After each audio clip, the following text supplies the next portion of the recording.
Napakawalang hiya mo talaga. Di ba ang sabi ko sa'yo, magpakalayo-layo ka na at huwag ka nang babalik dito. Sinunod ko naman yung gusto mo ah. Nagkataon lang na gipit ako at ikaw lang ang makakatulong sa problema ko. Ang kapal naman talaga ng mukha mo. Alam mo, bago ka pa makita ni Stacy, umalis ka na. Bilis! Tatawagan na lamang kita o di kaya magkita na lang tayo ulit. Basta hindi dito at huwag ngayon. Sige na, umalis ka na. Grabe ka naman. Sa tagal ng panahon na hindi tayo nagkita ipagtutulakan mo lang ako ngayon? Hindi naman yata pwede yun. Kailangan ko ng pera at baka sakaling kailangan mo rin ako.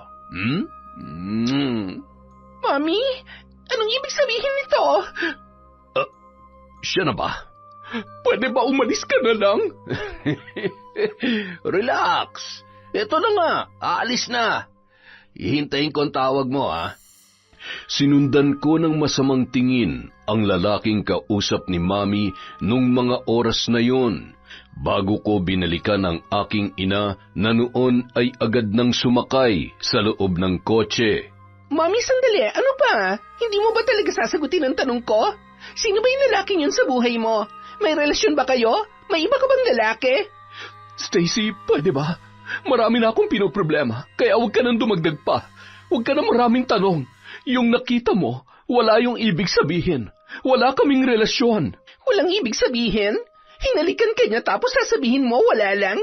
Hindi ako titigil hanggat hindi ko nakukuha ang sagot na kailangan ko. Isa pa, hindi ko hayaan na lokohin mo si Dad. Yuck! How can you do this, Mom? Ilang ulit ko bang sasabihin? Wala kaming relasyon. Ang ibig sabihin ko wala na. At pinagsisihan ko ng lahat ng yon. Bahagi na lamang siya ng nakaraan ko. Ng isang pagkakamali na labis kong pinagsisihan sa tanang buhay ko. Ay, akala ko sapat na ang pera para manahimik siya. Ay, mahal ko ang dad mo at hindi ko kaya mawala siya sa akin. Ayoko masaktan siya at higit sa lahat, ayoko masira ang pamilya natin. Kaya kung ano man ang nakita at narinig mo kanina, pwede bang sa atin na lamang yun, anak? Pangako, aayusin ko to. Maliban sa isang gabing pagkakamali, wala naman na siyang ibang dahilan para guluhin tayo. Kaya pangako, anak, sisiguruhin ko na hinding-hindi na siya makakalapit pa sa akin at lalong-lalo na sa'yo. Hindi ang hampas lupang yun ang sisira sa pamilya natin at sisiguraduhin ko yan. Kung talagang wala kayong tinatago na lalaking yon, bakit hindi niyo sabihin kay Dad ang panggugulo niya? He will surely forgive you at puprotektahan ka ni Dad against that man. Mas magiging complicated ang sitwasyon kapag si Dad pa mismo nakaalam ng katotohanan. Stacy, sabi ko naman sa'yo, ako na ang bahala. Basta gagawa ako ng paraan at nakikiusap ako. Hindi pwedeng malaman to ng Dad mo. Hindi ako papayag, Mommy. Kung hindi niyo kayang gawin, pues ako na mismo magsasabi sa kanya. Yan ang wag na wag mong gagawin. Para malaman mo, ikaw lamang ang pinuprotektahan ko. Kung ayaw mong mamalimos tayo sa kalsada, wag na wag mo akong pangungunahan, Stacy. Ako? Bakit pati ako? Kayo tong... Dahil hindi si Abner ang tatay mo. Ano? Mom, pwede ba huwag kayo nagbibiro ng ganyan? Anong hindi si Dad? Taon 2006, Quezon. Ang pagtatago ng katotohanan ay parang pagbubuhat ng palay. Akala mo madali, pero habang tumatagal, mas lalo itong bumibigat. Bawat kasinungalingan ay panibagong dagdag na pasanin. Kahit pilit mong itago, darating ang panahon na mabibigatan ka rin. Sabi nga, mas mabuti pang ibaba o aminin kesa habang buhay na pasanin. Magandang araw po. Itago niyo na lamang po ako sa pangalang Stacy. 40 taong gulang at kasalukuyang naninirahan dito sa Siquijor. Isa ko sa magiliw na taga-subaybay ng inyong YouTube channel at isang karangalan na maibahagi ko sa araw na ito ang aking karanasan. Hindi naging madali ang aking pinagdaanan, ngunit natitiyak ko na kapupulutan niyo ng aral. At maging babala na kailanman walang sikreto ang hindi nabubunyag. Anak, bunga ka ng isang malaking pagkakamali. Nung nakipagrelasyon ng daddy mo noon sa iba, gumanti ako. Nakipagrelasyon din ako kay Gimo. Dati ko siyang driver. Hindi ko inaasahan na magbubunga ang kataksilang yon. At napagtanto ko na lamang na mali ang ginawa ko. Alam ko na lalo lamang lalaki ang lamat ng relasyon namin kapag nalaman niyang hindi siya ang ama ng pinagbubuntis ko. Kaya binayaran ko at pinalayo si Gimo. Ang totoo mong ama. Hindi. Mom, sabihin mo nagbibiro ka lang. Hindi ko matatanggap ang lalaking yun sa buhay ko. Hindi. Alam mo, Stacy, hindi naman mangyayari yan kung tutulungan mo ako eh. Kailangan mo lang akong tulungan na manatiling sikreto ang lahat ng to habang inaayos ko pa ang mga bagay-bagay. Sorry anak. Sana'y naiintindihan mo si Mommy. Hindi ko maintindihan ang mararamdaman ng mga oras na yun. Hinayaan ko na lamang pumatak ang aking mga luha habang patuloy sa pagmamaneho ang aking mami. Gusto kong magalit sa kanya at suwayin ang gusto niya, pero alam ko na ikakapahamak ko lamang yon. Nung makarating kami sa mansyon, agad kong nilapitan si Dad, na noon ay nakahiga sa sofa. Agad siyang bumangon at agad naman akong yumakap at humalik sa kanyang pisngi. Okay ka lang, anak? Bakit parang namumula yata ang mata ng prinsesa ko? Ano, ayos ka lang ba? Yes, Dad. I'm okay. Namiss ko lang po kayo. Oh, kumusta ang business mo? Okay ba? Yes, Dad. Tinandaan ko po lahat ng bilin nyo. And yes, tama po kayo. Sa Maynila man o dito sa province, magiging magandang takbo na negosyo kapag planado at nariyan kayo para i-guide ako. Kayo ni Mommy. Mahal na mahal ko kayo, Dad. Mahal na mahal din kita, anak. Proud na proud ako sa iyo. Thank you, Dad. Magpapalit lang ho muna ako at maglalakad-lakad sa labas. Ay, sige, anak, kung yan ang gusto mo. Isang matamis na ngiti ang itinugon ko sa aking ama bago ko tumalikod at muling nilingon si Mami at umakyat na sa hagdan papunta sa pangalawang palapag ng aming mansyon. Mababakas pa rin sa kanyang muka ang pagkabahala. Okay lang ba ang anak mo? Mukhang malungkot siya at pagod lamang yon. Naninibago sa dami ng kailangan niyang gawin. Alam mo naman, ganyan talaga kapag nagsisimula pa lamang. Mabutit nandito tayo para suportahan at tulungan siya. Lalo ka na, sobrang kailangan ka ng anak natin. Alam ko yon, kaya sisiguruhin ko na magiging mas magaling pa siyang negosyante kesa sa akin. Kanino pa ba naman siya magmamana, hindi ba? Nakatingin ako mula sa ikalawang palapag. Hindi ako makapaniwala kung gaano kagaling magpanggap si Mami sa kabila ng aking mga nalaman. I'm sorry, Dad, pero tama naman si Mommy. Hindi niyo pwedeng malaman ng totoo. Anak niyo ako at kahit anong mangyari, kayo at kayo lang ang Dad ko. Wala nang iba. Pagkatapos noon, agad ako nagpalit ng damit. Habang nakaharap sa salamin ay napalingon ako nang biglang pumasok si Mami sa aking kwarto. Stacy, anak, salamat. Alam kong mahirap para sa'yo, pero alam ko rin na nauunawaan mo ko. Mahal na mahal kita. Ikaw ang dahilan, kaya mas minabuti kong, tama na, Mom. Huwag na lang natin pag-usapan. Ayoko nang isipin pa, dahil kahit kailan, hindi ko matatanggap na hindi ako totoong anak ni Dad. Hindi. Excuse me. Stacy, sandali. Kinakausap pa kita. Stacy! Kasalanan mo to, Gimo. Hindi ko hahayaan na masira ako, ang pamilya ko, ang buhay na meron kami ngayon. Kailangan na kitang patahimikin sa lalong madaling panahon. Sa tuwing ako ay napapagod at magulo ang isipan, 2 tao lang ang madalas kong nilalapitan. Mula nung umuwi kami sa probinsya, sila na ang madalas kong nakakausap at naging matalik kong kaibigan. Yun kasi ang isa sa mga madalas na sinasabi ni Dad. Maging mabait sa lahat ng mga tao na nagtatrabaho para sa amin. Bahagya muna kong umupo sa isang tabi habang tinatanaw si Teban at si Gina na may kung anong pinag-uusapan.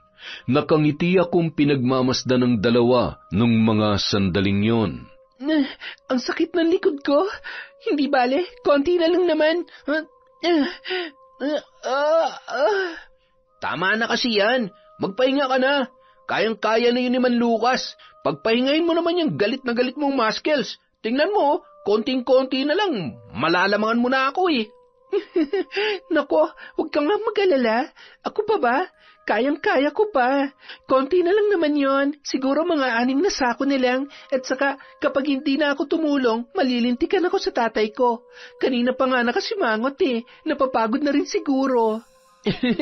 Alam mo, minsan nga, nagtataka na ako kung bakit lagi mainit ang ulo niya sa'yo eh. Kung tutuusin, napakaswerte niya na may anak siyang napakasipag, maaasahan at walang kaarte-arte sa katawan. Hindi naman trabahong panlalaki yan eh.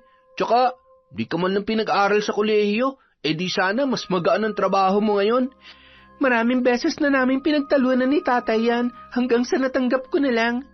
Tama naman siya, mas kailangan niyang tulong ko sa pagtatrabaho dito. Buti nga, natapos ko yung pag-aaral ko sa high school na mas marami pa yung absent ko kesa sa araw na pinasok ko eh. Tsaka, buti na ipapasa ko yung exam kahit lagi akong lumiliban. Hay, ang hirap maging mahirap, no? Parang isang malaking kasalanan na mag-ambisyon na makatapos sa pag-aaral, makapagtrabaho, at makaahon sa buhay na meron kami ngayon. Hindi kasalanan yun. Siguro na taon lang na ibang paniniwala ng tatay mo. Ay, alam mo, parang gusto ko nang isipin na ampun ka lang talaga. Kasi marami magulang na kahit kumayod maghapon at magbilad sa pagtatrabaho, okay lang. Basta mapagtapos lang ang mga anak nila. Parang ako, napatapos ako ni tatay sa pagtatrabaho niya dito. Kapag pumupunta ako dito noon para tulungan siya, pinapauwi niya ako. Kasi gusto niya, pag-aaral lang ang atupagin ko, kaya parang may mali talaga eh. Hindi ka ba nagtataka? Baka naman ampung ka nga lang talaga o di kaya napulot ka lang sa tabi-tabi ng lola mo at napilitan lang yung tatay mo na ampunin ka. Ikaw talaga? Kahit kailan ang lakas mo mga asar, no? Magkaibigan ba talaga tayo? Ay, alam mo, natanong ko na rin minsan yan kay lola nung bata pa ako, lalo na kapag pinapalo at pinagagalitan ako ni tatay, pero sa tuwing tinatanong ko siya, lagi niya lang iniibang usapan. Ewan ko ba? Ay, pakiramdam ko nga, may hindi talaga sinasabi sa akin si Lola eh. Pwede niya naman sabihin na ampun ako at anak talaga ako ng isang mayamang doon. Di ba? Mas katanggap-tanggap yon. Pero kapag nakikita ko yung larawan ni nanay, tapos kamukhang-kamukha ko talaga siya eh. Kaya imposible. Ay, baka nga, kaya naiinis si tatay sa akin kapag nakikita niya ako, namimiss niya si nanay. Sira. Oh, ayan na si Mang Lucas. Tara na, tutulungan na lang kita. Wala na rin naman akong gagawin eh. Yun, yan ang hindi ko tatanggihan. Salamat. Nagmamadali silang naglakad at pasimple naman akong sumunod para hindi ko sila maabala. Mang Lucas, tutulungan ko na ho kayo para ho makapagpahinga at makauwi kayo ng maaga. Ay nako, wag mo sinasanay na tinutulungan si Jing. Unang-una, hindi sakop ng trabaho mo ang magbuhat ng mga palay. Okay lang po, wala naman ho akong ginawa at exercise na rin ho to, Mang Lucas. Maigi ho to para pagpawisan. Ay, siya, ikaw ang bahala. Kung gusto mo magpakapagod ay lagi kang magpauto dyan sa kaibigan mo. Sige lang. Naku, Tay, hindi ko sinabi na tulungan niya ako. Gusto niya po talaga. Tiningnan lamang si Jing ni Mang Lucas, sabay dumiretso na parabang hindi interesado sa sinasabi ng kanyang anak. Napabuntong hininga ko nang maalala ko si Daddy. Mahal na mahal niya kasi ako at prinsesa ang turing niya sa akin. Siguro nga dahil ako lang ang nag-iisa niyang anak. Hindi man sabihin ni Jing ay ramdam ko na hindi maganda ang pagtrato sa kanya ng kanyang sariling ama. Mas bata ako sa kanila ng 5 taon, kaya naiintindihan ko kung bakit mas close sina Jing at Teban, o dahil sabi nga nila halos sabay sila nang lumaki. Binilisan ko ang hakbang at dire-diretso lang din si Mang Lucas na parabang wala ring nakita. Madalas ko rin yung napapansin sa kanya. Lagi ring sinasabi ni Daddy na sa lahat ng trabahante, si Mang Lucas ang isa sa pinakamasipag, ngunit wala yung ibang iniintindi kundi trabaho lamang. Wala siyang panahon makipag-usap sa iba, umiiwas sa mga tao at maging kay Daddy sa hindi malamang dahilan. Dahil maraming inaasikaso ang aking ama at madalas ay nasa Maynila, mula naman nang magkasakit ang tatay ni Teban, siya na ang humalili sa pamamahala sa lahat ng mga trabahante sa hasyenda. Maliban sa palay, marami pang produkto ang bumubuhay sa maraming pamilya na nagtatrabaho para sa amin. Nyog, saging, kamote at iba pang gulay mula sa malawak na pataniman ng aming pamilya. Jing! Teban! Oh, kanina ka pa ba nakasunod sa amin? Hindi naman. Sadyang mabilis lang talaga kayo maglakad. Hindi pa ba kayo tapos sa trabaho? Magpapasama sana ako maglakad-lakad eh. Kailangan ko lang ng kausap. Bakit? May problema ba? Okay ka lang ba? Ang sweet mo talaga. Lagi kang concerned sa akin. Okay lang ako. Gusto ko lang makipagkwentuhan. At syempre, na-miss ko kayo. Alam nyo na, medyo busy ako lately. Oo nga, na-miss ka rin namin ni Teban. May ilan pa kaming hakutin pero mabilis na lang yon. Mabuti pa, ako na lang umagakot tapos susunod na lang ako sa inyo. Sige na, Teban, samahan mo na sa Stacy. Ano ka ba? Sabi ko naman sa'yo, tutulungan kita eh. Sabay-sabay na tayo. Hihintayin niya naman tayo eh. Diba, Stacy? Oo naman. Sige na, tapusin niyo na muna ang paghahakot. Hihintayin ko na lamang kayo dito. Nakita ko nung mga oras na yon kung gaano sila kasaya, kahit batid ko na hindi ganoon kadali ang kanilang trabaho. Alam ko na kung ako ang nasa kalagayan ni Jing, hinding-hindi ko kayang gawin ang kanyang mga nagagawa. Doon ko napagtanto kung gaano ko kaswerte sa buhay na meron ako ngayon. Matapos ang kanilang trabaho, masaya kaming nagkwentuhan. Isinama ko pa sila sa mansyon at nagpahanda sa aming katulong ng merienda. Hindi namin namalayan ang oras hanggang sa tuluyan nang kumagat ang dilim. Tara na, Jing. Ihatid na kita. Yari ka na naman sa tatay mo niyan. Hindi ka pa naman yata nagpaalam kanina. Okay lang yun. Sanay na ako kay tatay. Mas magugulat pa ako kung hindi niya ako pagagalitan pag uwi ko sa bahay. Alam mo, tama naman si Teban eh. Mas okay kung ihatid ka namin. At saka, para makakwentuhan din namin ng lola mo. Si Lola? Nako, siguradong busy yun kapag ganitong oras. Busy saan? Sa pagdarasal. Madasalin kasi siya eh. Mapaaraw man o gabi. Masyado namang relihiyosa si Lola. Baka naman ang kukulam. Pero biro, sana ipinagdadasal niya na bumait ang tatay mo. Tara na, sasabay pa rin ako. Sa ayaw mo't sa gusto, ihahatid ka namin. Oo na, sige na. Basta kung sakali man huwag nyo na lang pansinin kung anong maririnig nyo at atin-atin na lang. Halos 30 minuto ang aming nilakad. Masaya naman ako habang inaalalayan ni Teban. Yun lang talaga ang dahilan kung bakit gusto kong sumama sa paghatid kay Jing. Alam ko sa aking sarili na habang tumatagal ay lumalalim na ang paghanga ko sa kanya. Dahilan kaya gusto kong lalong mapalapit kay Teban. Buti naman at umuwi ka pa. Hindi ka ba marunong tumingin sa paligid mo? Ano, nagpapalibre ka na naman ng trabaho dito sa bahay? Nakikipagsabayan ka sa anak ng amo natin na mayaman, na kahit walang gawin at maglakwatsa lang, kakain ng higit 3 beses. Hindi ka mayaman, oy. Wala kang katulong dito. Lucas, tumigil ka na nga riyan. Kung pagalitan mo naman si Jing, akala mo'y ikaw ang nagsaing at nagluto ng hapunan. Apo, magbihis ka na. Huwag mong pansinin yan tatay mong tinotoyo na naman. Salamat po, Lola.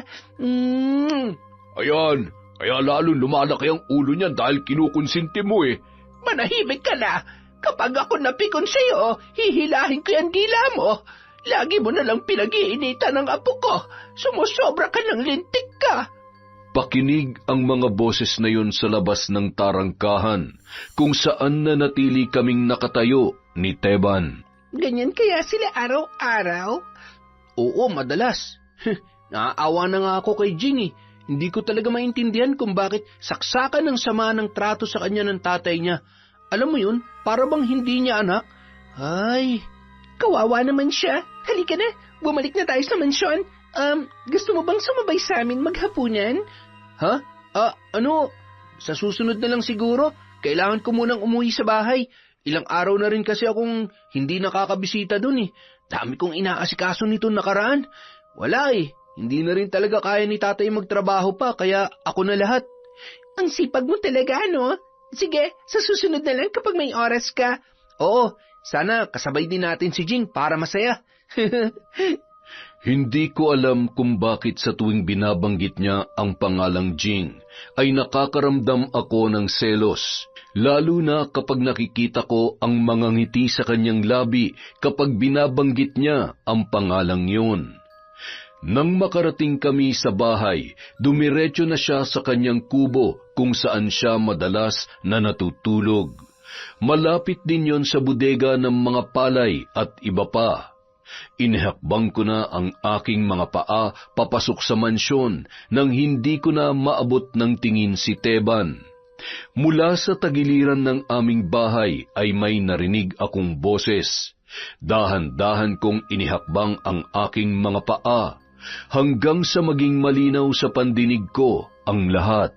Mabuti naman at nakita mo na rin siya. Maaasahan ka pala talaga. Iligpit mo at siguruhin mong hindi na aabuti ng umagang hayop na yon. Kapag nagawa mo na maayos ang inuutos ko, dodoblehin ko ang offer ko sa'yo. Maliwanag ba? Opo, ma'am. Walang problema. Sige na. Huwag ka na mag-aksepa ng oras. Gawin mo nang dapat gawin at pagkatapos, ipapadala ko sa iyo agad ang pera. I-text mo na lamang ako at huwag ka magkakamaling tumawag sa akin. Ay, sa wakas. Mabubura ka na rin ng tuluyan sa mundong ito. Mom, ano na naman ba yan? Sinong kausap nyo? Ano na naman yung sinisikreto nyo, ha? Kinakausap mo pa rin ba siya? Pwede ba, Stacy? Hindi na ako natutuwa. Baka nakakalimutan mo na nanay mo ako. Huwag mo nga akong inuusisa na para akong kriminal. Lahat ng ginagawa ko para sa kapakanan natin. Isa pa, gusto ko lang din sabihin sa'yo na hindi ako natutuwa sa pakikipagkaibigan mo sa Jing na yon. Anong mapapala mo sa mangmang, hampas lupa at anak ng haliparot na muntikan ng sumira sa pagsasama namin ng dad mo? Ha? Kaya hindi ko pinagsisisihan ang ginawa ko sa nanay niya. Dapat lang na namatay si Susan dahil yun ang nararapat sa kanya. Seriously? Anong ginawa nyo? Alam nyo, Mom, nakakatakot ka na. Ikaw pa ba talaga yan? Ano pa bang kailangan ko malaman tungkol sa'yo? Hindi ka dapat magalit sa akin.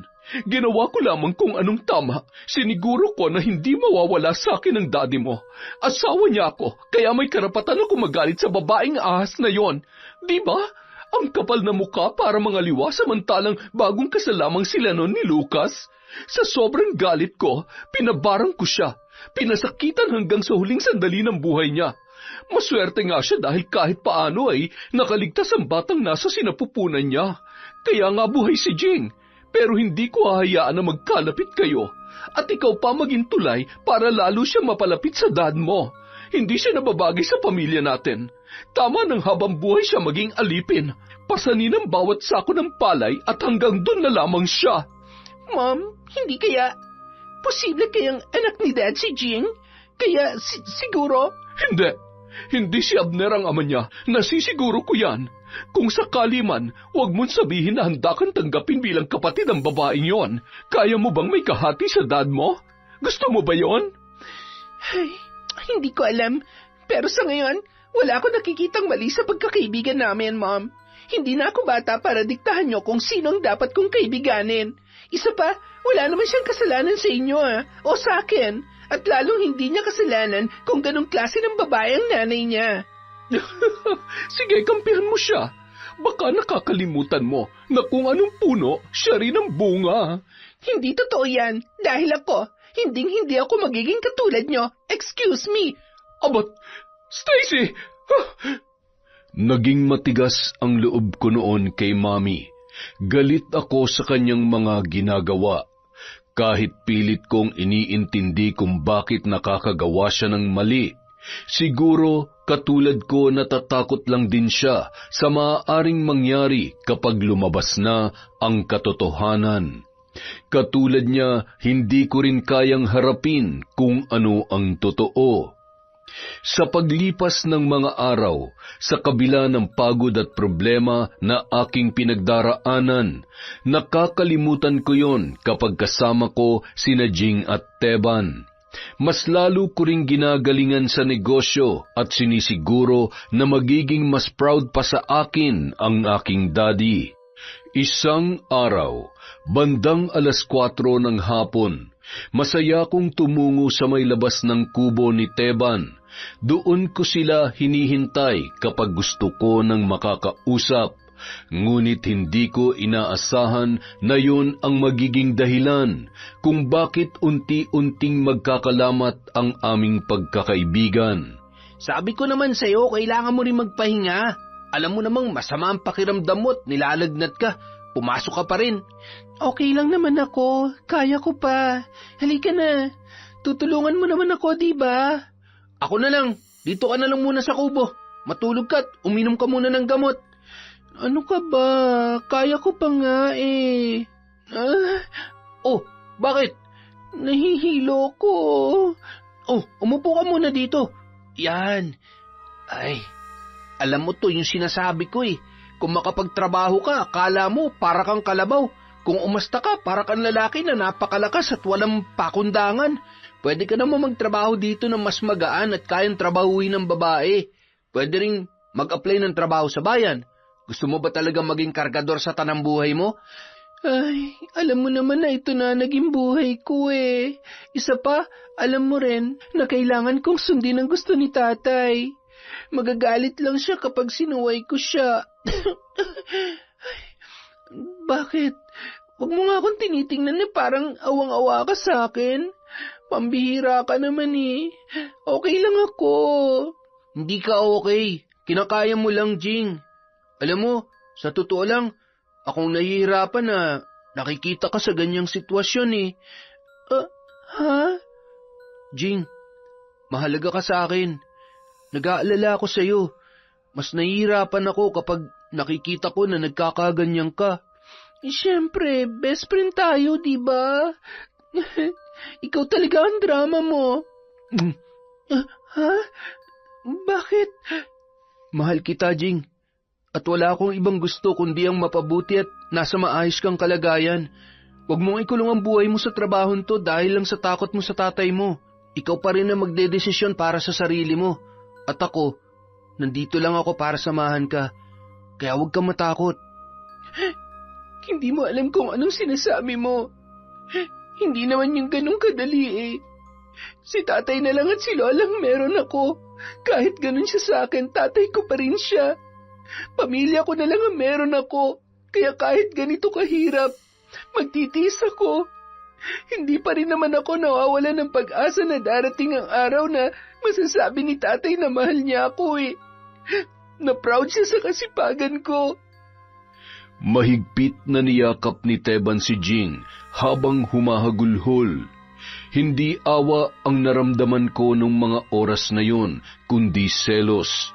Napakuyom ako ng kamao sabay nagtago sa isang malaking puno. Para kung hindi makahinga sa sobrang sakit ng aking nararamdaman. Hindi ako makakapayag na makuha mo sa akin si Teban. Imposible namang hindi mo alam na gusto ko siya. Akin lang siya. At gagawin ko lahat para mapasakin siya. Hindi isang tulad mo magiging kahati ko sa pagmamahal niya. Mas karapat dapat akong mahalin kesa sa'yo. Nung mga sandaling yun, kitang-kita ko kung paano siya iginiya ni Teban papasok sa kubo para makapagpahinga. Hindi ko sila magawang lapitan nung mga oras na yun. Patakbo na lamang akong umalis pabalik sa mansyon. Tumungo ako sa kusina at nagbukas ng alak. Dinala ko yun sa hardin at doon ay mag-isa kong inubos ang boteng yun. Ma'am Stacy, lasing na ho kayo. Tama na ho yan. Baka ho mapagalitan kayo ng daddy ninyo. Ate, kaya nga umiinom, diba? Malamang gusto ko magpakalasing. Tsaka, wala naman si daddy at si mommy ngayon eh. Nasa Maynila sila, kaya wala magagalit kahit ubusin ko pang lahat ng alak na meron tayo. Bakit naman ho kayo naglalasing? May problema po ba kayo? Wala. Ang saya-saya ko kaya. Kaya nga gusto kong uminom eh. Para i-celebrate tong sayang nararamdaman ko. Ay, ganyan na pala ngayon. Ayaw ko na lang palang maging masaya. Ay, sige po. Tawagin niyo na lang po ako kapag may kailangan kayo, ha? Matapos kong uminom ng alak ay hindi ko na napigilan pa ang aking sarili. Bandang 7:00 ng gabi, pasuray-suray akong tumungo sa kubo ni Teban. Wala siya doon. Tiyak na inihatid niya si Jing. Kinuha ko ang kanyang damit na nakapatong sa kanyang katre at mahigpit na niyakap yun. Tanga ka ba? Si Jing? Tapos, ako to, oh. Dapat akong piliin mo at mahalin. Ako lang dapat ang aalagaan at mamahalin mo. Stacy, anong ginagawa mo dito? Buti naman at dumating ka na. Inihatid mo ba si Jing? Sweet mo naman talaga sa kanya, no? Ano kasi, may sakit siya eh. Ano nga palang sadya mo? Bakit? Teka, lasing ka ba? Bakit ka umiinom? Ako, lasing? Hindi ah. Pwede mo ba akong samahan ngayong gabi? Nalulungkot kasi ako eh. Kailangan ko ng kausap, ng karamay. Teban, gusto kong maramdaman na mahalaga rin ako sa'yo. Na mahal mo rin ako. Na kaya mo rin akong alagaan tulad ng pag-aalaga mo kay Jing. Please. Stacy, ano ba? Lasing ka. Alam ko kung anong gusto ko at kung anong ginagawa ko, Teban. Please, nagmamakaawa ako sa'yo. Huwag mo naman akong tanggihan. Stacy, kaibigan kita. Para na kapatid ang turing ko sa'yo eh. Malaking respeto ko sa'yo. Buti pa, umuwi ka na. Mag-usap na lang tayo kapag hindi ka nalasing. Ayoko. Gusto ko dito lang ako. Hindi ako uuwi. Mahal kita, Teban. Mahal kita. Sorry, Stacy. May mahal na akong iba eh. Noon pa man, mahal ko na si Jing. Mahal din naman kita pero hanggang magkaibigan lang tayo. Bakit? May mali ba sa akin, ha? Hindi ba ako kamahal-mahal? Bakit sa dinami-dami ng babae? Bakit siya pa? Bakit hindi na lang ako? Maganda naman ako, ha? Mayaman, matalino, at higit sa babaeng yon. I hate you. Pinagsusuntok ko siya sa dibdib habang umiiyak sa sama ng loob, hanggang sa hindi ko na namalayan na bumagsak na pala ako at hindi ko na alam kung ano ang sumunod na nangyari. Nang magising ako kinaumagahan, sobrang sakit ng aking ulo. Yaya, ang sakit ng ulo ko. Ay, ma'am, gising na po pala kayo. Ay, hindi, panaginip lang to. Ay, anga. Ipagluto mo nga ako na may sabaw at ipagtimpla niyo ako ng kape. Bilisan mo. Ay, sandali nga pala. Paano ako nakauwi dito kagabi? Ayun po, kinarga kayo ni Pogi, tapos tulog na tulog ho kayo. Bakit naman ho kasi gumala pa kayo pagkatapos ninyong uminom? Ano naman ngayon? Sige na, gawin mo na yung pinapagawa ko. Stupid. Stupid? Ano yun? Siguro yun ang gusto niyang almusal. Bahala na nga, magluto na lamang si Manang. Hay, ano kaya nangyayari kay Ma'am Stacy?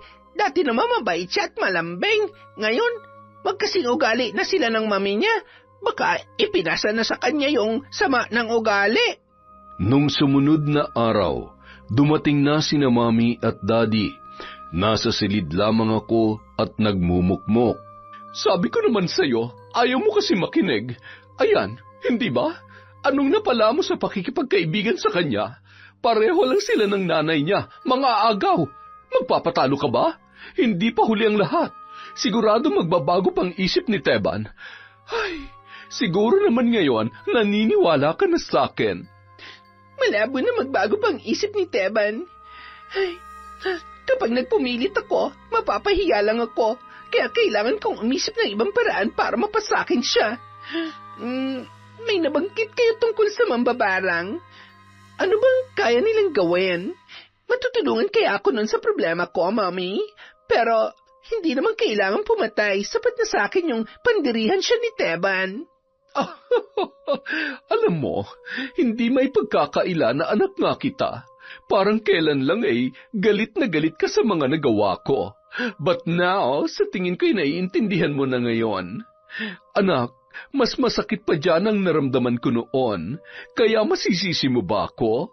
Kahit gaano mo man subukan maging mabait sa mundong ito, susubukin at susubukin ka pa rin ng mga taong katulad ni Jing, katulad ng nanay niya. Nung sumunod na araw, tumungo ako sa silid ni Dad para siya ay gisingin. Umuwi rin kasing lasing yon mula sa kanyang mga kaibigan. Hindi ko inaasahan na makita ang hawak niyang larawan. Nanginginig ang kamay ko na dinampot yon.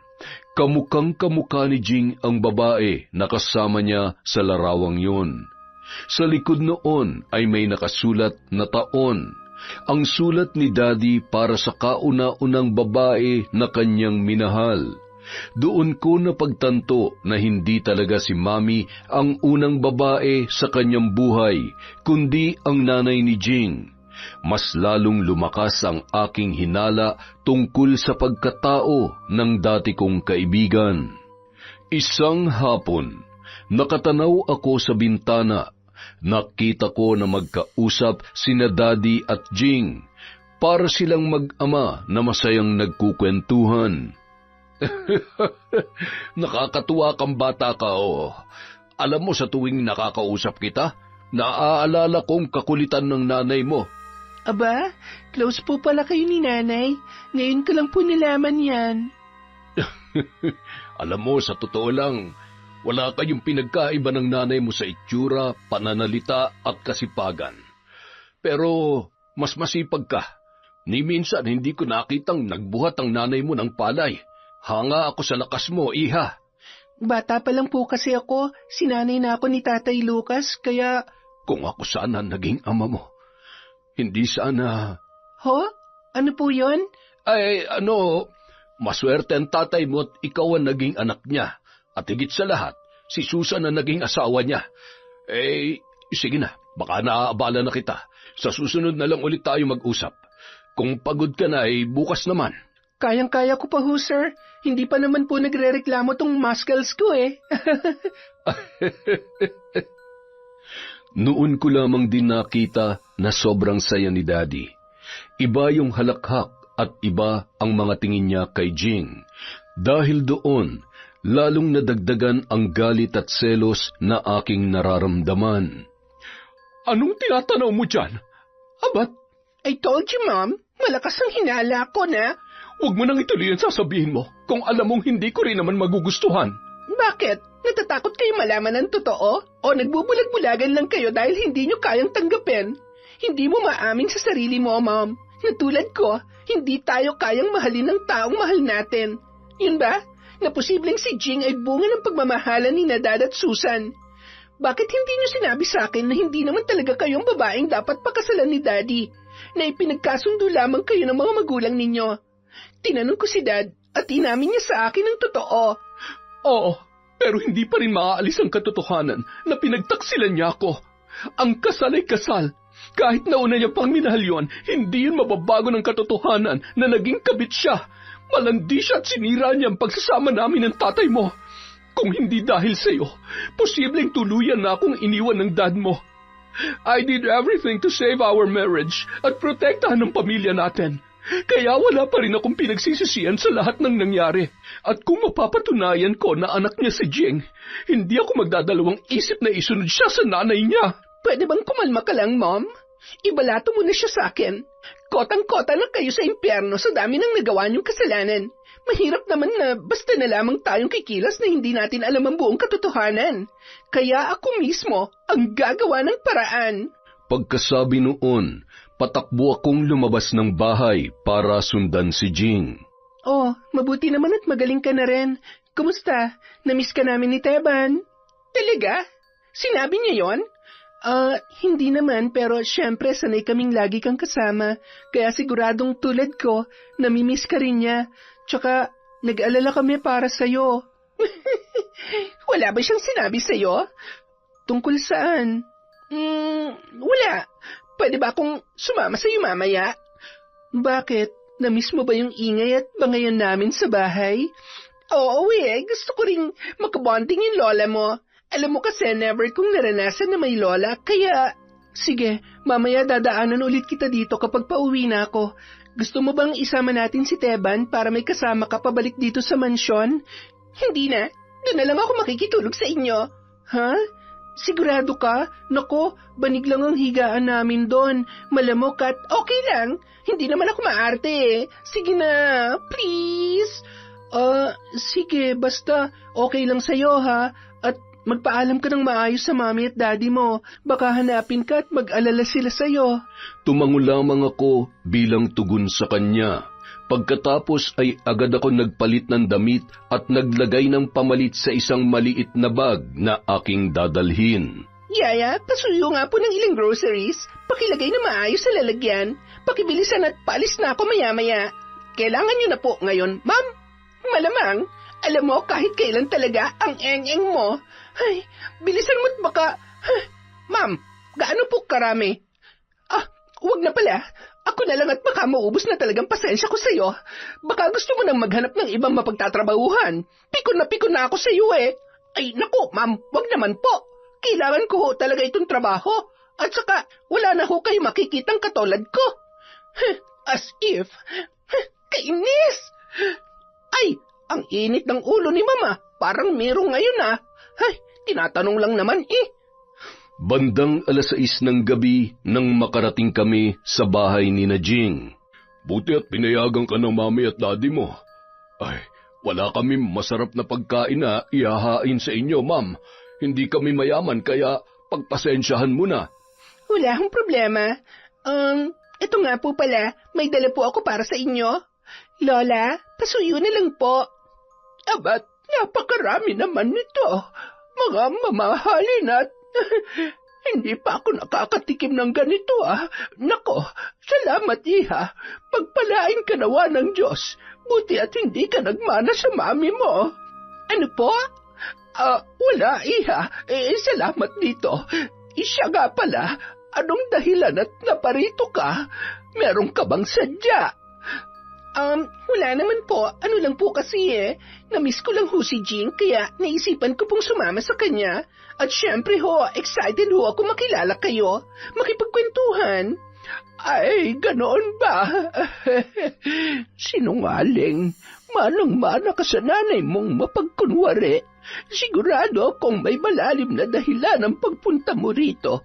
Nababasa ko sa mga mata at kilos niya na hindi siya nagsasabi ng totoo. Kahit paano mangyari, hindi ko hahayaan na lumabas ang katotohanan. Bagay na alam kong ikapapahamak lamang ni Jing. Ayoko nang sapitin niya ang nangyari kay Susan.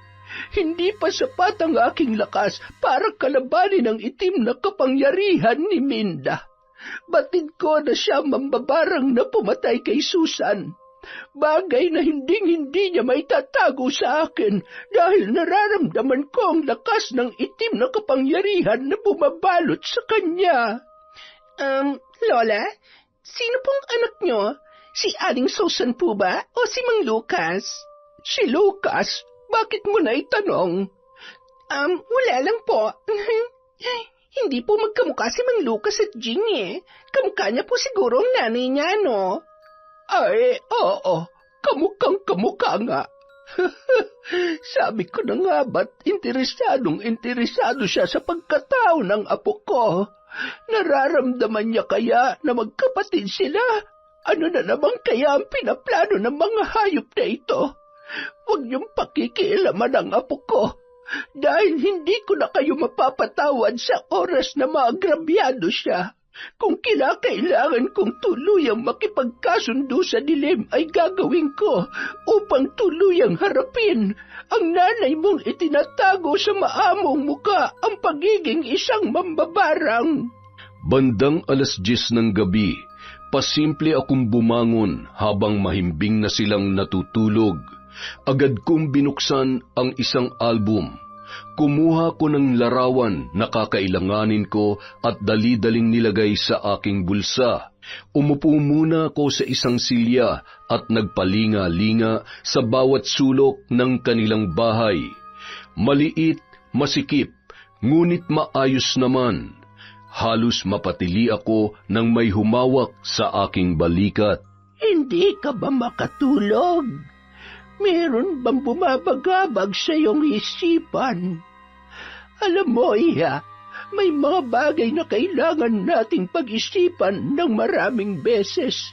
Kung minsan kasi, kapag naging padalos-dalos tayo, lalo lamang tayong napapahamak. Hindi ko po kayo maintindihan, Lola. Tara na po. Mahiga na po ulit tayo. Namamahay lang po siguro ako, kaya nahihirapan ako makatulog. Kinaumagahan, sabay kaming bumalik ng mansyon ng aking kaibigan na si Jing. Oh, magkasama pala kayo.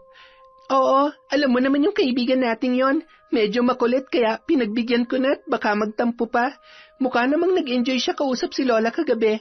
Nakatulog kasi ako agad eh. Siyempre, alam mo naman ako, pagod na pagod lagi. Wala naman siyang nabanggit sa'yo? Nabanggit tungkol saan? Wala. Tara na, magtrabaho na tayo. Jing, mahal na mahal kita ha. Alam mo, ang lakas ng trip mo. Ano na naman yan? Wala naman akong lagnat kaya wag mo na akong niloloko. Hindi ako nagbibiro. Nagsasabi ako ng totoo. Mahal kita. Mahal na mahal. Ay, Teban naman eh. Susuntukin kita dyan makita mo. Tingnan mo nga itsura ko. Mukha ba akong kamahal-mahal sa part na to? Mas lalaki pa nga akong tingnan kesa sa'yo eh. Samantala, nung mga oras na yon, masinsinan ko namang inabot kay Mami ang isang larawan. Oh, para saan to? Hindi ba't yun ang kailangan para maipabarang ko si Jing? Ipakilala niyo na ako sa mambabarang na sinasabi niyo sa lalong madaling panahon. Ay, gusto mo ba talaga siyang makilala? Alam niyo, nahawa na kayo ni Yaya. Kasasabi ko lang, di ba? Hindi mo na kailangan lumayo pa dahil ako mismong hinahanap mo. Panahon na para aminin ko sa iyong totoo. May alam ako sa pambabarang dahil minana ko to sa lola mo. Isa siya sa pinakamalakas na mambabarang sa Sikihor. Bago siya namatay, ipinamana niya sa akin ang aklat ng karunungan at mga gamit sa pambabarang. Inaral ko yon nang lokohin ako ng una kong kasintahan. Ang una kong pinatay sa pamamagitan ng barang, gayon din ang babaeng ipinalit niya sa akin. Pagkatapos ay muli ko yung ginawa kay Susan nang malaman ko na patuloy pa rin ang pakikipagrelasyon niya sa daddy mo. At ngayon, handa kong gamitin ulit ang aking kapangyarihan para tulungan ka. Hindi tayo dapat saktan at payakin ng kahit na sino man. Kamatayan ang kapalit ng bawat patak ng ating luha. Isinusumpa ko yan. Mas lalong lumakas ang loob ko nang malaman na isa palang mambabarang si Mami. Batid ko na matutulungan niya ako sa mga nais kong mangyari at hindi nga ako nagkamali.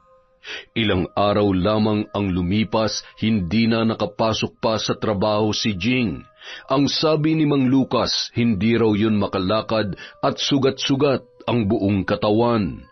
Nanghihina at hindi bumababa ang lagnat kahit ano pa ang ipainom na gamot. Lola, hindi ko na po kaya. Nahihirapan na po ako. Batid ko na isang mambabarang ang may kagagawan nito sa iyo. Ang mambabarang na tumapos sa iyong ina. Tatagan mo ang loob mo, Apo. Huwag ka magpapatalo sa sakit na nararamdaman mo ngayon. Hayop sila. Hindi na ako makakapayag na pati ikaw ay masasaktan niya. Nagpadala ako sa galit kay Susan noon, kaya wala akong ginawa para siya'y gumaling. Hindi ko nahahayaang mangyari ulit yon. Tutulungan kita, Apo. Gagaling ka, pangako yan. At kapag magaling ka na, mas mabuti pang malaman mo na ang katotohanan at nang may kalagyan ang mag-inang yon. Natitiyak kong sila lamang ang may motibo sa iyo para gawin ito. Bandang 3:00 ng hapon, galit na sumugod sa bahay si Lola Bing. Mabuti na lamang ay nasa Maynila noon si Daddy. Lumabas kayo dyan, mga duwag! Lola, ano hong ginagawa niyo dito? Kumalma ho kayo. Bakit ho kayo nagagalit? Magmamaang-maangan ka pa. Saksakan ka ng sinungaling. Walang hiya ka para saktan ng anak ko. Mapapatay kita. Ma'am, tama na. Tumigil na kayo. Lola, hindi po namin alam ang sinasabi niyo. Please lang ho, umalis na kayo. Hindi niyo alam, mga sinungaling kayo. Alam ko na ikaw ang nagpabarang sa apo ko. Mag-ina nga kayo. At ikaw, akala mo ba hindi ko alam kung ano ka talaga? Natatagos ng mata ko kung gaano kaitim ang budhi mo. Ngayon, makinig kayo. Sa oras na hindi niyo bawiin ang sumpa, buhay din ang sisingilin ko sa inyo. At higit sa lahat, ipapaalam ko kay Abner ang katotohanan at kung sino talaga si Jing sa buhay niya. Titiyakin ko na isusuka ka ng asawa mo. At ikaw, lalo kang kamumuhian ni Teban. At kahit ano pang gawin mo habang buhay ka magiging desperada. Pareho lang kayong hindi mamahalin ng mga lalaking minahal ninyo. Dahil dyan sa bulok ninyong pag-uugali. Peh!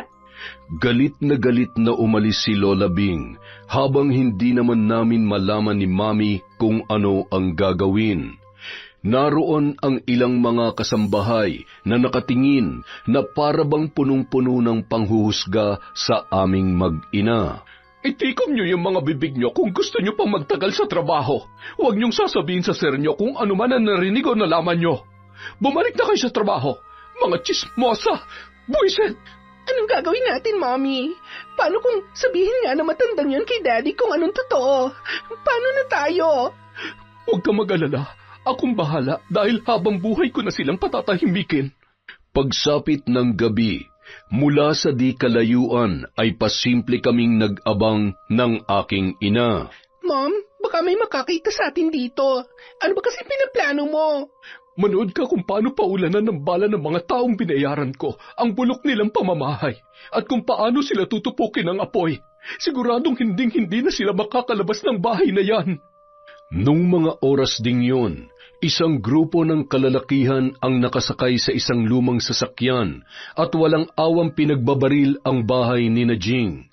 Maging ako ay napatakip ng tainga sa takot nang marinig ang sunod-sunod na putukan. Lola, Tay, sige po, gumapang na kayo papunta sa kusina. Umalis na kayo. Iwanan niyo na po ako dito. Hindi ka namin iiwan. Bubuhatin kita palabas. Nay, sige na, lumabas na tayo. Bago pa tayo paulanan ulit ng bala. Bilisan niyo! Wala talagang puso ang Minda na yon. Siguradong siyang may kagagawan nito. Kailangan natin makatakas. Siguradong papatayin nila tayo. Sige na, umalis na kayo. Mag-iingat kayo at magpakalayo-layo. Hetong pera, kailangan niyo yan. Sige na. Paano ho kayo, Tay? Okay lang po ba kayo? Tay! Diyos ko, may tama ka ng baril. Anak, hindi ka namin iiwan. Ang sabi ko, umalis na kayo. Kung hindi, pare-pareho tayo mamamatay. Alis na. Jing, anak, patawarin mo ko. Hindi ako mabuting ama sa'yo. Nagpadala ako sa puot na nararamdaman ko. Mali dahil hindi tamang pagbayarin kita sa kasalanan na hindi naman ikaw ang may gawa. Mahal kita, anak. Patawarin mo ako. Dahil sa mga nangyari, kumalat ang balita tungkol sa pagkasunog ng bahay ni Jing. At ang alam ng lahat ay natupok sila kasama ng buong kabahayan. Sa paglipas ng 1 taon, unti-unti na ring nakalimot ang mga tao. Isang gabi, habang masaya kaming naghahapunan ni na Mami at Daddy, binulabog kami ng malakas na sigaw ng isang lalaki na nagpupumilit na pumasok sa aming bahay. Minda! Hayop ka! Lumabas ka dyan! Gimo, ano nangyari sa mukha mo? Anong ginagawa mo dito? Tingnan mo itong mukha ko. Lahat ng to'y kagagawa ng demonyo mong asawa. Nagkataon lang na masamang damo ko at hindi niya basta-basta mapapatahimik. At nandito ako para sabihin sa iyong katotohanan. Matagal ka nang niloloko ng asawa mo. Anong ibig mong sabihin? Hayop ka! Umalis ka kung ayaw mong tuluyan na kitang ibaon sa lupa! Huwag kang makikinig sa kanya, Abner. Nakikiusap ako. Sige na, pumasok ka na't ako nang bahala sa kanya. Oo nga, Dad. Halina kayo at hindi makakabuti sa puso niyo yan. Hindi, hayaan niyo ako. Gusto ko marinig lahat ng sasabihin niya. Sige, Gimo, magsalita ka. Anong katotohanan ang tinutukoy mo? Abner, huwag mo namang gawin sa akin to. Gimo, nakikiusap ako, manahimik ka. Ang lakas ng loob mong ipapatay ako, tapos ngayon duwag ka naman pala. Abner, gusto kong malaman mo na nagkaroon kami ng relasyon ng asawa mo. At hindi lang yon, dahil nagkaanak kami. Anong... Oo, ako ang ama ng batang pinalaki mo at kinilala mong anak. Ako ang ama ni Stacy. Binayaran ako ng malaking halaga ng asawa mo at matagal kong itinago ang sikretong yon. At nang bumalik ako, sa takot ng asawa mo na makarating sa iyong katotohanan, nagbayad siya ng tao para tuluyan ako. Ganyang kasama ang asawa mo. Kung nagdududa ka sa sinabi ko, pwede kang magpa-DNA test. O paano? Yun lang naman ang ipinunta ko dito. At ikaw, Minda, pasalamat ka dahil tarantado't mukhang pera lang ako. Dahil kung kasing kriminal mo ang pag-iisip ko, susunugin din kita ng buhay katulad ng ginawa sa akin ng mga tauhan mo. Tandaan mo to, kakarmahin ka rin, hayop ka! Habang patuloy sa pagtulo ang luha sa aking mga mata dahil sa mga nangyari, dala ng takot na posibleng maging reaksyon ni Daddy, nanatiling nakatingin sa kawalan ang aking ama.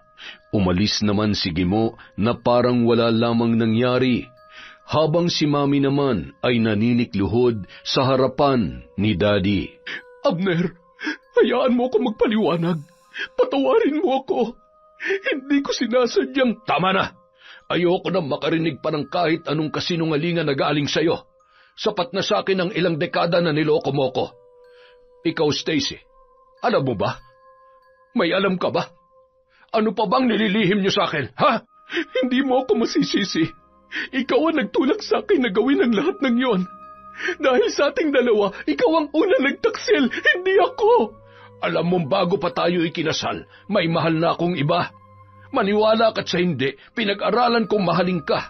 Hindi ko man nagawa pero pinanindigan ko pa rin ang pagiging asawa sa'yo. Ikaw pa rin ang pinili at pinakasalan ko. Hindi kita iniwan. At nang mawala sa buhay ko si Susan, ibinuhos ko lahat ng pag-aalaga sa'yo, lalong-lalo na kay Stacy. Ang sabihin mo kung hindi dahil kay Stacy, hindi mo naman talaga ako mamahalin. Alam ko na posibleng iiwan mo ako kung hindi tayo nagkaanak. Ni minsan hindi ko naramdaman na naging akin ka. Tatanggapin ko lahat ng galit mo. Maiintindihan ko kung hindi mo ako kayang patawarin sa ngayon, pero pakiusap. Huwag mong idadamay si Stacy sa galit mo sa akin. Aalis na lamang ako. Ma'am, saan ka pupunta? Ma'am! Hayaan mo siyang umalis. Dad, galit ka rin ba sa akin? Hindi niyo na po ba ako? Anak kita, at hindi magbabago yon. Ako nagpalaki sa'yo. Dala mo ang apelido ko, kaya mananatili akong ama sa'yo kahit na ano pa ang mangyari. Napuno ng tuwa ang aking puso nang marinig ang mga sinabi ng aking ama. Alam ko at ramdam ko na mahal niya pa rin ako sa kabila ng lahat. At sa pagkakataong yon, alam ko na umayon sa akin ang tadhana. Wala na si Jing para sirain pa ang relasyon namin ni Dad. Ako na lang ang kikilalanin niyang anak at magmamana ng lahat ng meron siya. Makalipas ang 1 taon, Nakakalungkot isipin na posibleng hindi na darating ang araw na mabubuo pa ang aming pamilya. Gayunpaman, masaya ko sa pagsasakripisyo ni Mami para sa akin. Kumusta ka dyan, Mom? Miss na kita. Hayaan mo, anak. Darating ang araw na makakabalik din ako dyan. Pasasaan ba't mamamatay din yung daddy mo? At kapag nangyari yon, malaya na ako makakabalik sa mansyon na yan. Mom, huwag nga kayo nagsasalita ng ganyan. Isa pa, huwag niyong babarangin si Dad. Dahil kapag ginawa niyo yan, ako makakalaban niyo. Huwag kang ang tanga. Ako ang isipin mo, hindi ang daddy mo. Tayo dapat ang magkakampi, kaya sundin mo kung anong sasabihin ko. Ate, may bisita po kayo ng daddy mo? Gusto raw ho kayo makausap? Nasa sala ho sila ngayon? Sige, bababa na ako. Mom, sige na, tatawagan na lang ulit kita. Agad akong bumaba at para kong binagsakan ng langit at lupa nang makita ko kung sino ang kausap ni Daddy. Jing, ikaw na ba yan? Paanong... Ito naman, parang nakakita ng multo. Oo, buhay pa ako. Hindi pa ako pwedeng mamatay. Marami pa akong gustong gawin eh.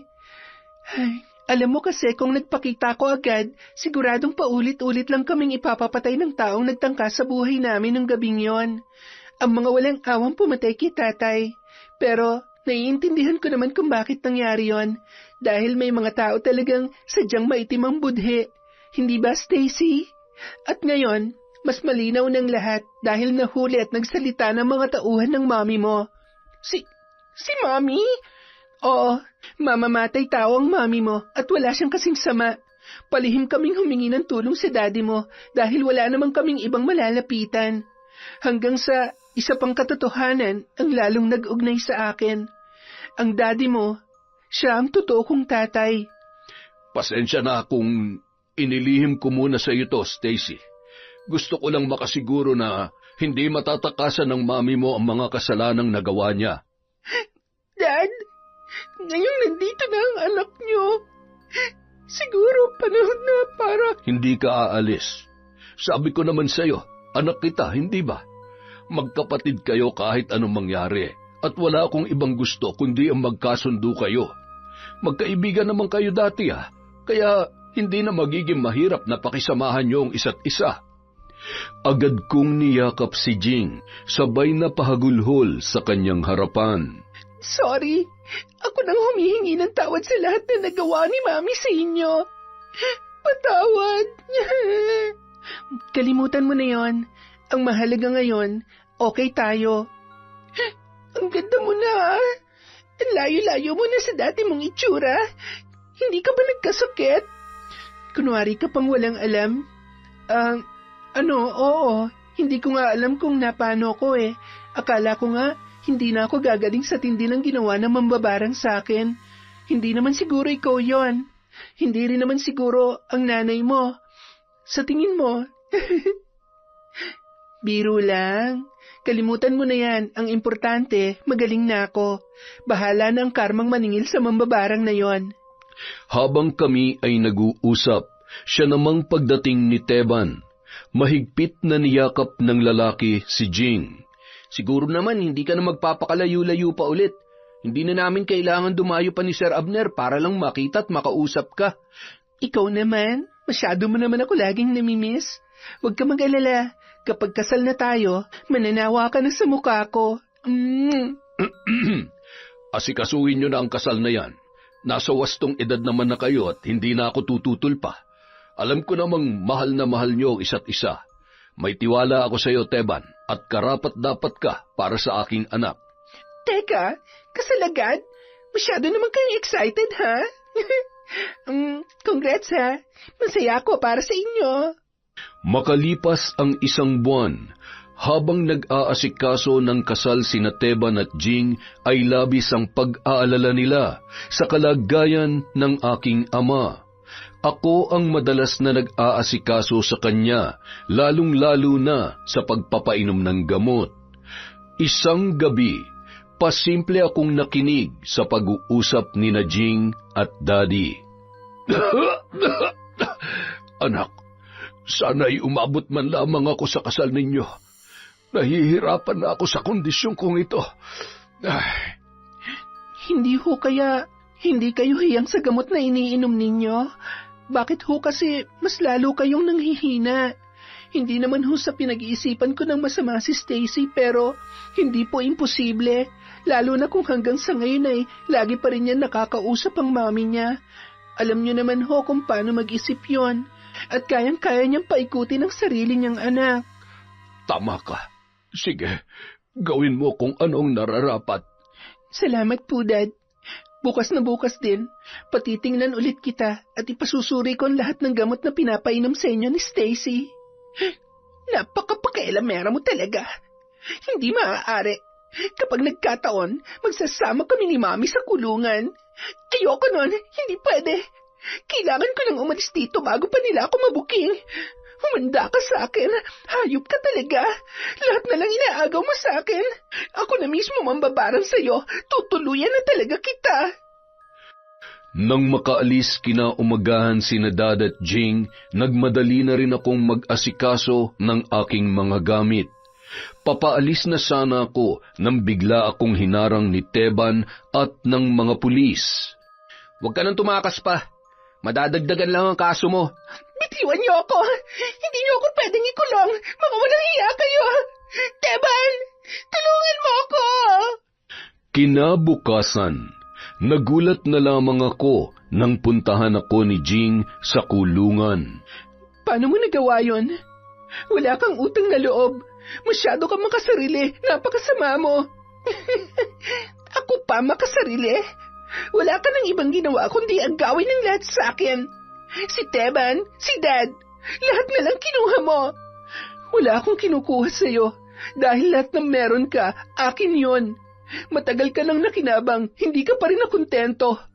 Isa pa, wala naman akong binabawi sa'yo Kahit alam ko ng totoo, kung napatunayan ko na wala ka namang ginawa kay Dad, hindi kita ipapakulong. Kahit pa alam ko na magkasabot kayo ng mami mo sa pambabarang sa akin noon. Hindi ba? Oo, yan bang gusto mo marinig? At paulit-ulit kitang ipapabarang hanggang sa mamatay ka. Sige, gawin mo. Ngayon pa ba ako matatakot sa'yo?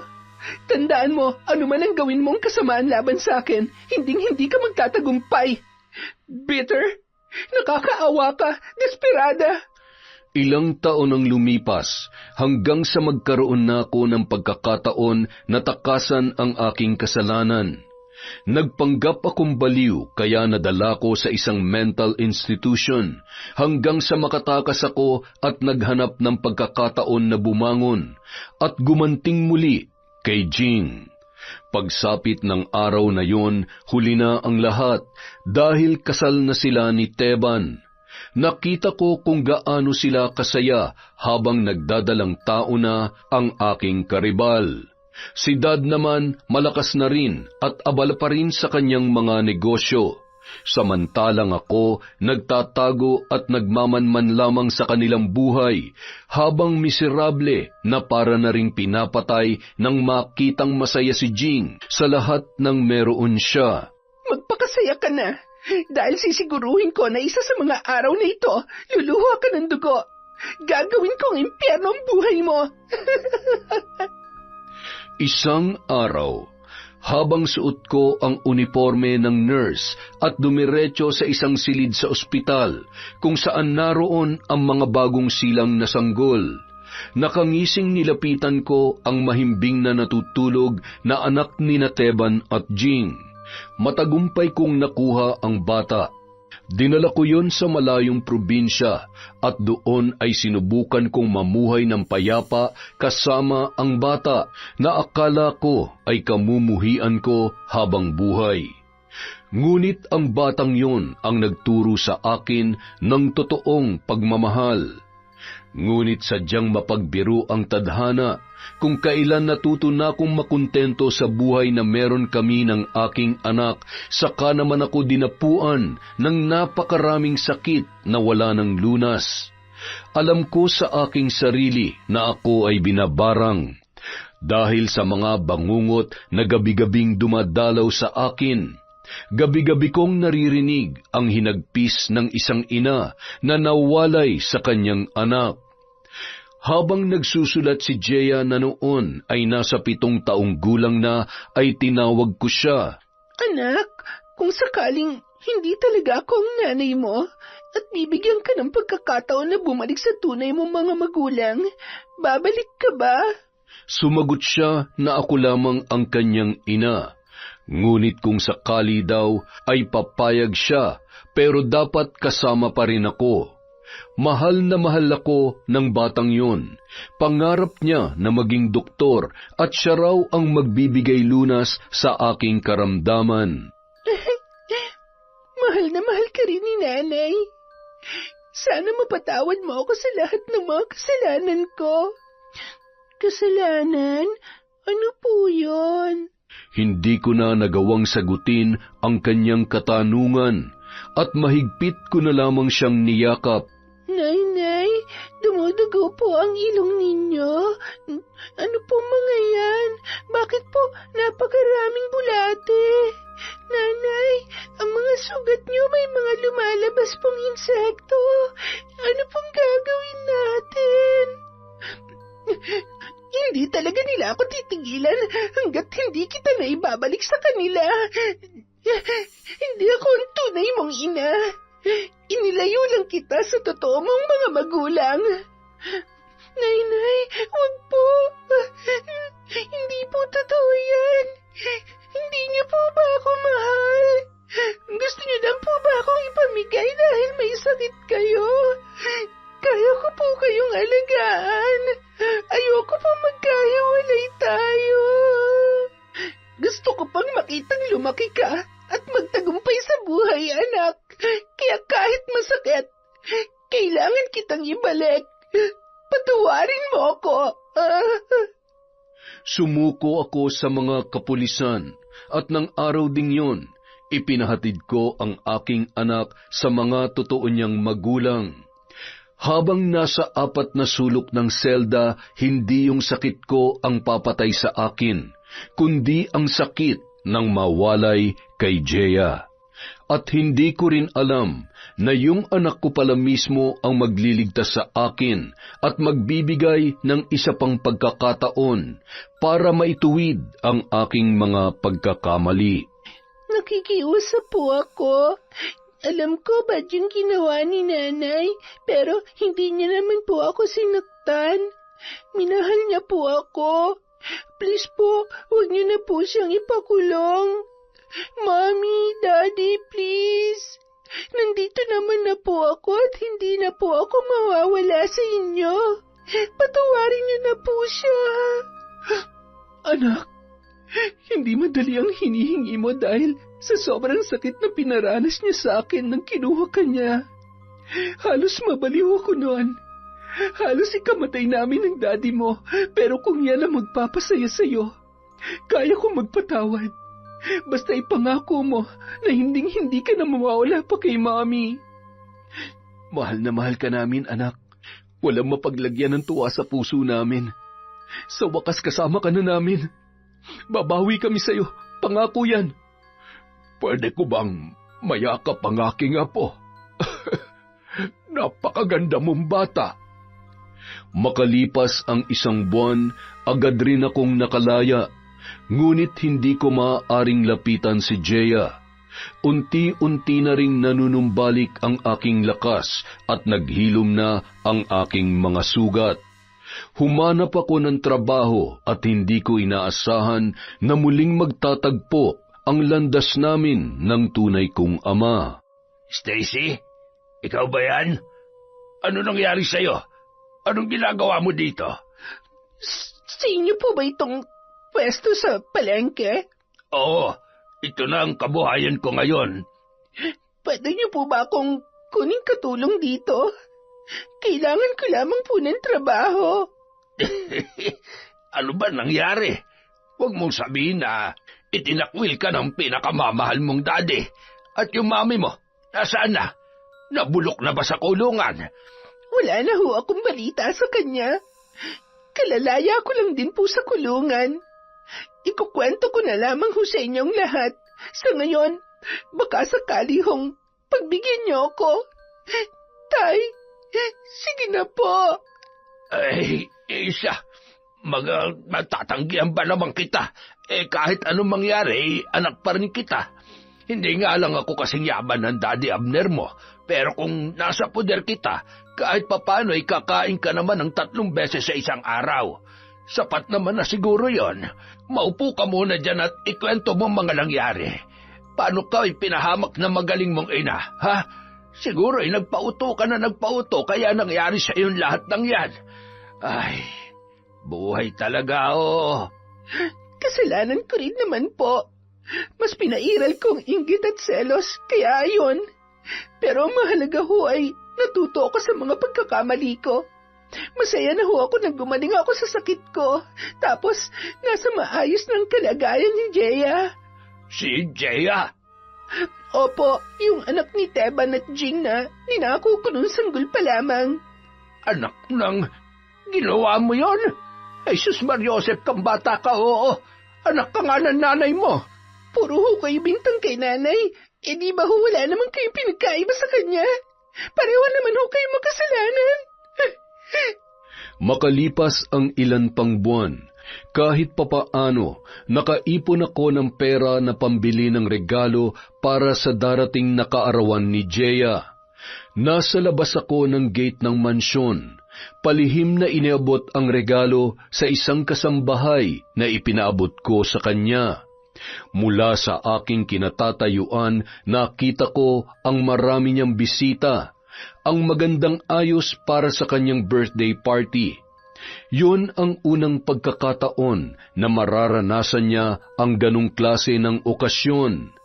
Dati kasi masaya na siya na paglulutuan ko lamang ng pansit at ibibili ng paborito niyang tinapay. Mahal, bakit parang hindi masaya ang anak natin? Tingnan mo siya, parang may hinahanap na hindi ko maintindihan. Siguro, namimiss niya ang nanay Stacy niya. Naku, ma'am, pinaabot po ni Ma'am Stacy sa anak ninyo. Nasa labas po siya. Ganun ba? Mahal, pupuntahan ko lang muna si Stacy. Habang nakangiti at nakatanaw, napansin ko ang papalapit na si Jing. Kaya magmamadali na sana akong umalis nung mga oras na yun. Stacy, sandali. Pasensya ka na. Hindi naman ako manggugulo. Gusto ko lang makita si Jay at iabot yung regalo ko. Sige, aalis na ako. Bakit ka naman aalis? Pwede ka naman pumasok. Alam mo, bilang nanay, mas mahalaga sa akin ang kasiyahan ng anak ko kaysa sa ano paman. Mula ngayon, pinapayagan na kitang lapitan siya at dalawin siya paminsan-minsan. Talaga? Salamat. Napakabait mo talaga, Jing. Sa kabila ng lahat, napakabuti mo pa rin sa akin. Hindi ko ginagawa to para sa'yo. Para sa anak ko lang. Mahal ka niya at kahit ano mangyari, naging mabuti ka pa rin ina sa kanya. Ninakaw mo man siya sa akin ng ilang taon. Sa panahon na ako dapat na nag-aalaga sa kanya, pero hindi na natin maibabalik pa yon. Sana lang tuluyan ka na magbago at huwag mong sayangin ang kalayaan na meron ka ngayon. Huwag mo na ulit pagsasamantalahan ng pamilya ko dahil kapag nangyari yon, hindi ka na ulit makakabangon pa. Iginiya niya ako palapit kay Jeya na noon ay napahagulhol nang ako ay makita at mahigpit na yumakap sa akin ang bata. Anak, kumusta ka? Maayos naman po ako, nanay. Mahal na mahal din po nila ako, pero syempre po, kapag naiisip ko kayo, nalulungkot ako. Mommy, Daddy, Lolo, thank you po kasi hinayaan niyo po makita ko ulit si nanay. Sana po, wag na po kayo magalit sa kanya. Nag-promise na po siya na magbabait na po. Mabuti naman kung ganon. Huwag ka mag-alala, apo ko. Alam ko na dahil sa'yo, magiging maayos na ang lahat. Masaya ako na dahil sa'yo natuto ang nanay Stacy mo sa lahat ng mga pagkakamali niya sa buhay. Yun na yata ang pinakamasayang araw ng aking buhay. Lalo na nang muli kong maramdaman ang yakap ni Daddy. Sa kabila ng mga kasalanan ko sa kanila, hindi pa rin pala nagbabago ang pagmamahal niya sa akin. Siya pa rin ang aking ama na nagpalaki sa akin. Napalingon kami sa huling mga bisita na dumating nung araw na yun. Si Lola Bing at may kasama yung matanda na halos kasing edaran lamang niya. Nakaramdam pa ko ng takot nang magtagpo ang aming mga mata. Sabay umirap siya sa akin. Bakit kayo nag-imbita ng ahas sa birthday ng apo ko? Baka mamaya ay manuklaw yan. Lola, wag na ho nating balikan ang mga bagay na yan. Siya nga pala, bakit ngayon lang kayo? Siyempre naman, kapag bagong kasal medyo busy. Kararating nga lang namin galing sa aming honeymoon Hindi ba, Panoy? Ano yun? Hindi kita marinig. Masyado maingay ang mga bata. Ay, nag-asawa pa po pala kayo? Ano naman ngayon? Kung gusto mo mag-asawa ka rin ang magkaanak ka, hindi na nga angking ka ng anak ng iba. Ay, pahingi nga ako ng tubig. Damihan mo ng yelo ng kumalma ang lola mo. Sweetheart, mabuti pa doon tayo. Huwag ka lang nagagalit at tumatabingi ang kilay mo. Hirap na hirap pa naman akong higuhit yang kanina. Ay, thank you, sweetheart. Ang pogi-pogi mo talaga dyan sa suot mo. Ay, nako. Siya, doon na nga lang tayo at hina-high blood ako dito. Yun! Isa na naman pong malupit na kwento mula sa kwentong Enteng. Dahil dyan, meron na naman po tayong shout-out. Simulan po natin kay Sheena Enriquez. Hi po kay Marjorie Dequila. Kay John Chris. Hi po kay Irene Canillo Official. Kay Merly Amistad. Hello po kay Jasmine Vicente. Kay Leona Taytay. Kay Yas Den Love. Hello din po kay Gemma de Ocampo. Kay Azile Gumban. Kay Marie Chris Anzures from Macau. Kay Marian de la Fuente. Hello po kay Corazon Ingay. Kay Vilma Bautista. Kay El Daps. Hello po kay Neneng Maria Love. Hi din po kay Helen Flores, kay Zenaida Hubbard from San Antonio, Texas. Hello po kay Robert Crimen, kay Anisito Albonia from Camarines Norte. Hi kay Claire, kay Olive, kay Charles Rendula Domingo. Hi po sa Dordas family of Danawan, Batangas from Teen Dordy. Hi po kay Antonio at Antoniel Ortanes. Hi din po kay Queen Bicolana, kay Febe Jane Toledo from Qatar, kay Mirna Castro, kay Elidia Alba, kay Loretta Bobes, at kay Papa Jomari from Etibac, from Ryan Robert Alba.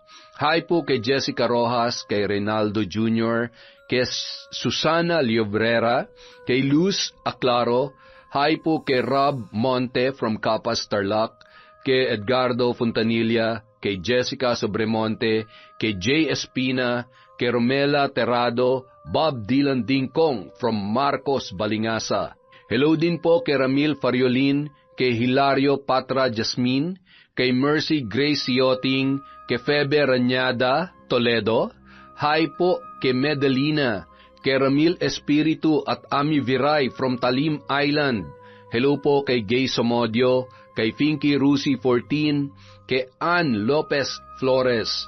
Hello din po kay Gemma Aquino, kay Hani Austria, sa Sitio Madel Usman Abregana, at Amwale family from Norsen TV.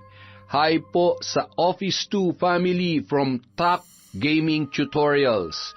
Hi din po kay Rogelio Moresquita, kay Adel Quadrilero. Hi. Hi po kay Danilo at Gloria Daloso. Happy birthday kay Ivory Claire Daloso at kay supportive BF na si Noli Lacorte from Lin Kaunes. Hi po kay Emmeline Guadamor Doliente. Hi kay Emmanuel Escobel from Laguna. Kay Joy Marie Bell from Muntinlupa. Hello po sa Mama Mercy Bakery at sa masisipag na sila Jomer, Michael, Jr. at Angelo Pogi. Hi din po kay Chris Alcantara, kay Lani Malyari, At happy birthday po kay Beverly Rebels, isa po sa mga tumulong sa pagsusulat sa kwentong Enteng. Maraming salamat po. At maraming salamat po sa inyong lahat mula sa Kwentong Enteng.